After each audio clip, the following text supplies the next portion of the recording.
Legendary Blacksmith is a crafting game that's also in VR.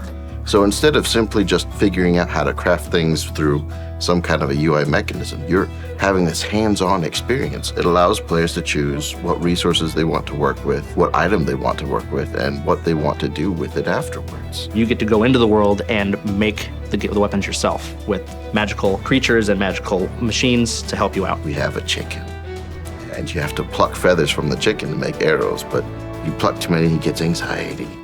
And he stops growing these feathers. You have to make sure you pet him and you feed him to make him come back to normal. We also wanted a dragon that you could get so that he would breathe fire into the forge, but every now and then he'd get horse breath. So you gotta dump water in his mouth and slap his back to make him cough and jumpstart to start breathing fire again.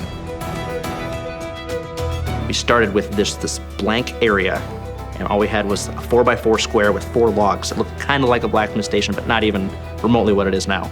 And we just had a hammer. And the first big thing that we did was we got interaction in to where you could go in there and you could throw the hammer around and everyone was just elated. It was so fun to get in there and to mess with this thing and be like, I'm in a different world right now. So as we were working, we had this whole combat system that we wanted in, but people really enjoyed more the crafting of the game. They didn't even really know about what was happening. They were like, what can I mess with? Can I throw this in the fireplace? Do things light on fire? And we're like, well, no, we spent a lot of time making the items. And then the combat system, and they're like, well, we want more interactions. What's even happening here? Why do I care about the combat? And we're like, we don't know.